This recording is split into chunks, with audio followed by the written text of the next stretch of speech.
Good afternoon, students. I hope you are all fine, and I believe that the online classes are very useful to you all. In the last class, we have learnt Unit 4 poem The Spider and the Fly, written by Mary Botham Howitt. In this poem, the poet advises and warns the children not to pay attention to idle, silly, and flattering words. She asks everyone to take a lesson from the story of the spider and the fly and ask them to not to commit the same mistake that the fly committed. So this is what we learned from that poem, and today we are going to learn Unit 5 poem The River, written by Caroline Ann Bowles. Let's see about the poet.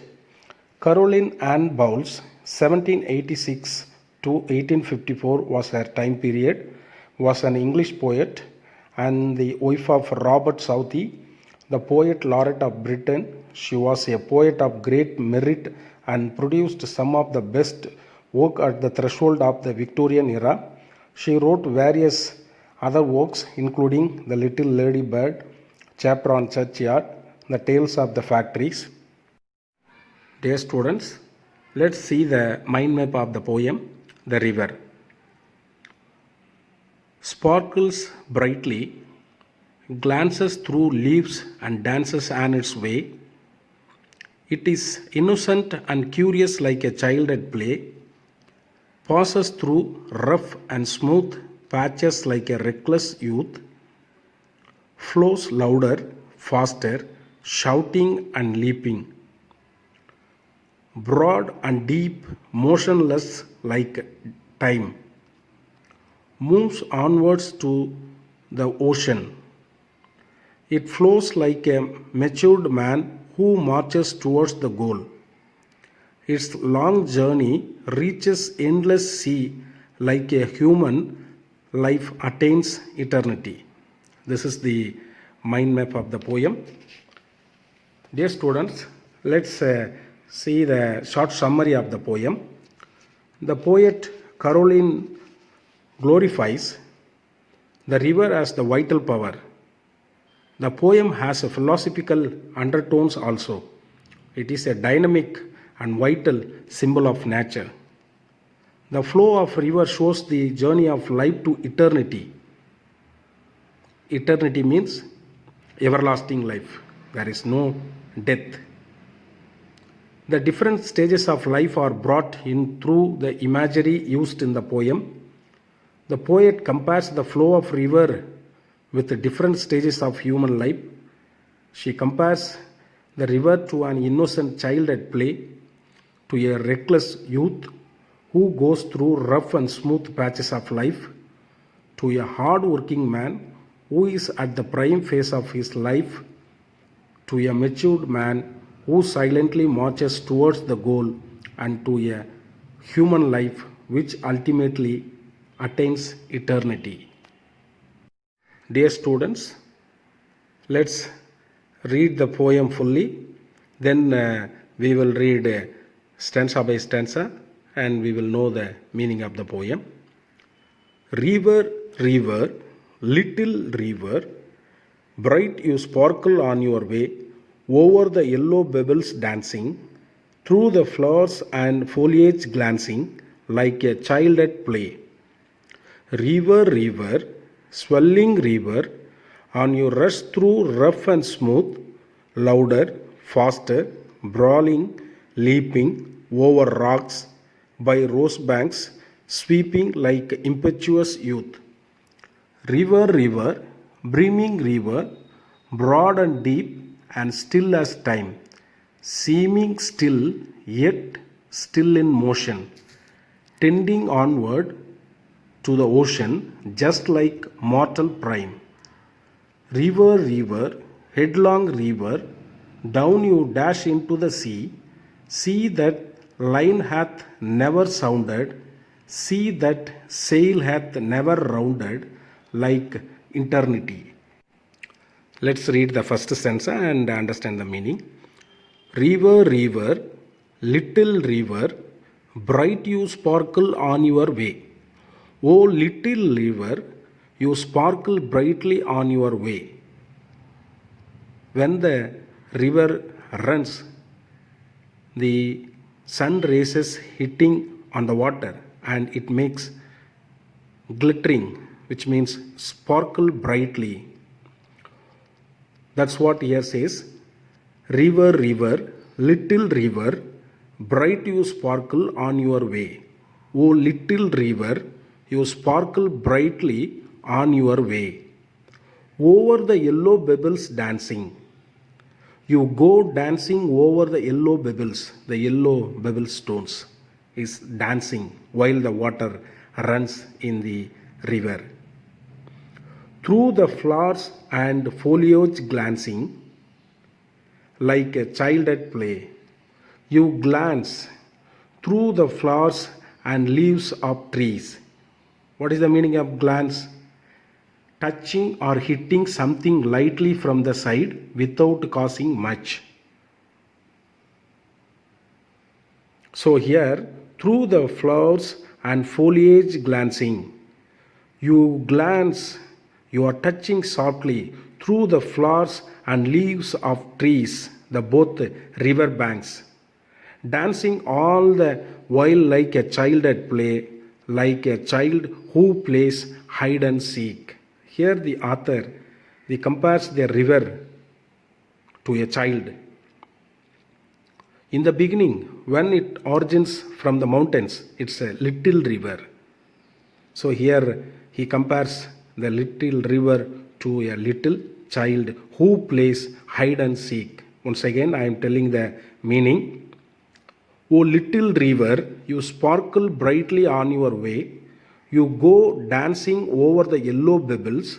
You glance through the flowers and leaves of trees, dancing all the while like a child at play, like a child who plays hide and seek.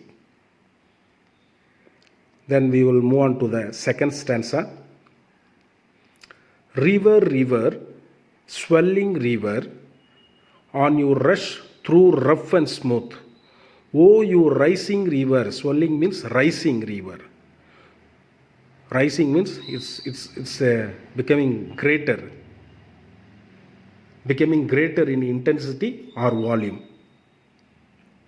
Oh, you rising river, you rush through rough places and smooth places. See, and you rush through rough and smooth, louder, faster, brawling, leaping over rocks by rose banks, sweeping like impetuous youth.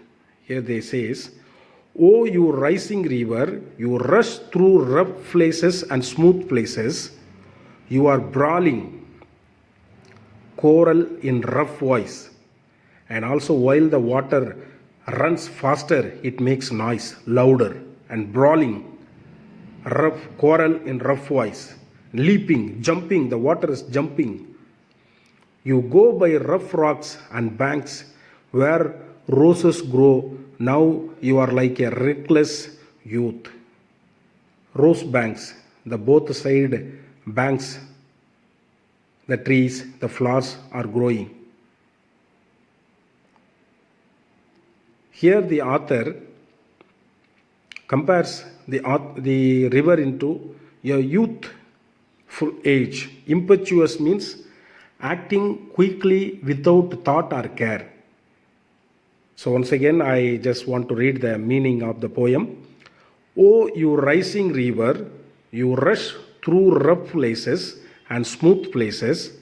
You are brawling and leaping. You go by rough rocks and banks where roses grow.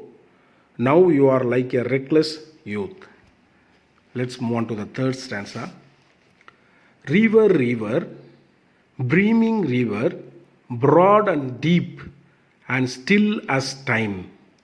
O river, which is full, now you are broad and deep and motionless as time. You are motionless as time. Seeming still, yet still in motion, tending onwards to the ocean. Though you seem motionless, you are moving towards the ocean, just like a mortal prime. Now you are like a man in his prime.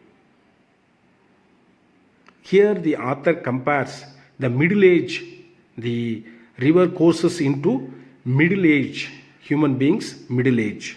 Once again, I read the meaning of the poem. O river, which is full, now you are broad and deep and motionless as time. Though you seem motionless, you are moving towards the ocean. Now you are like a man in his prime.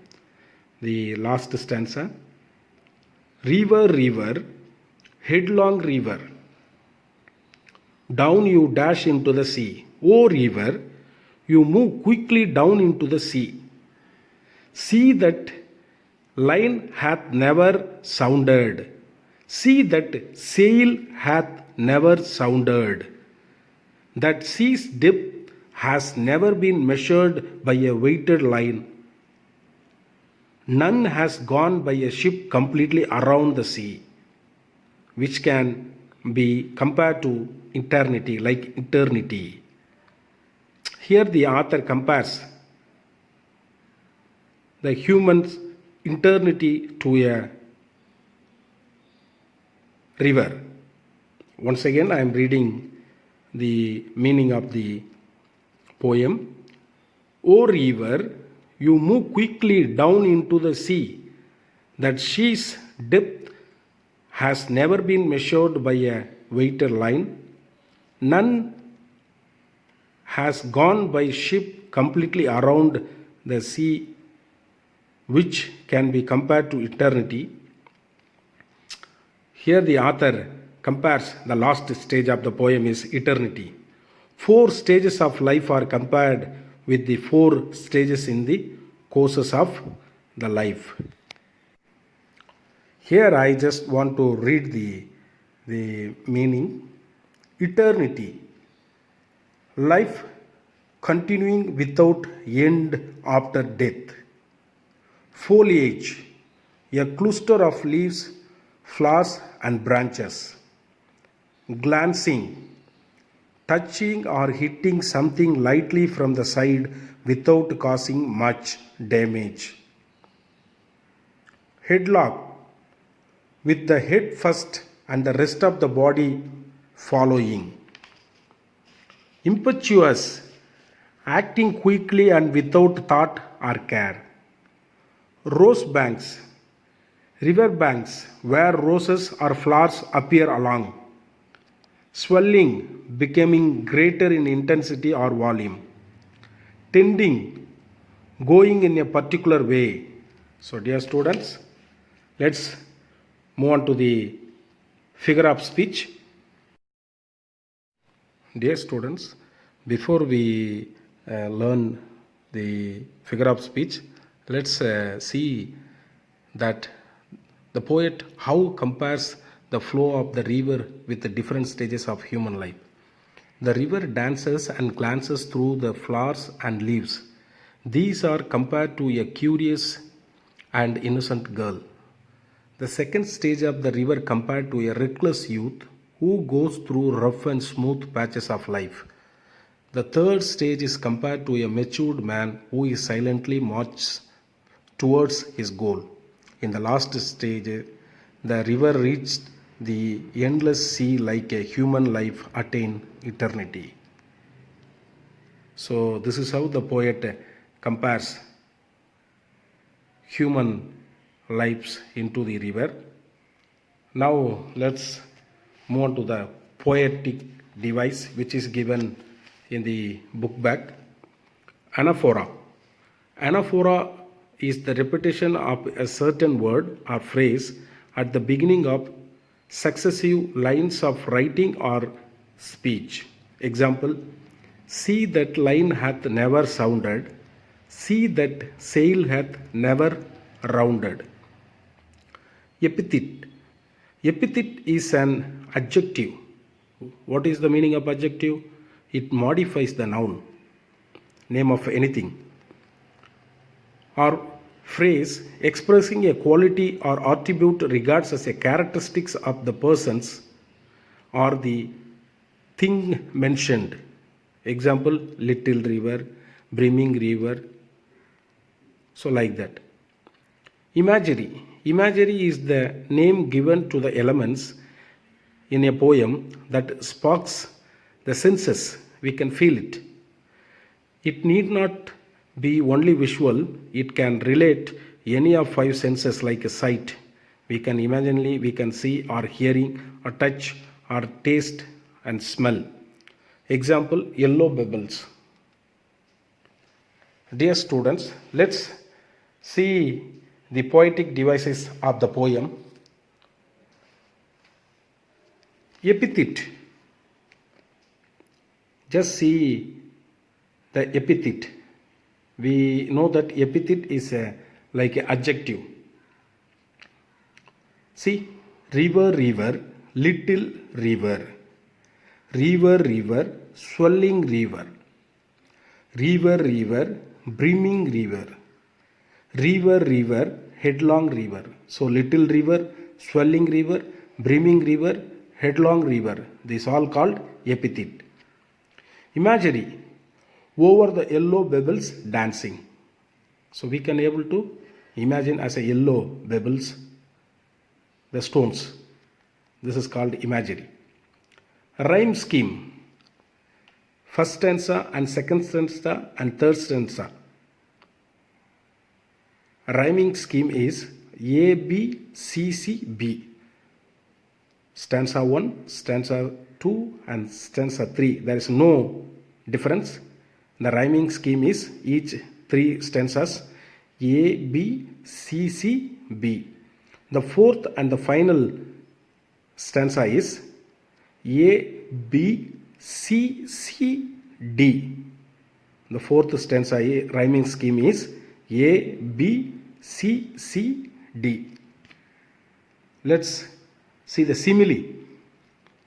We know simile is a comparison of two things. We write as like.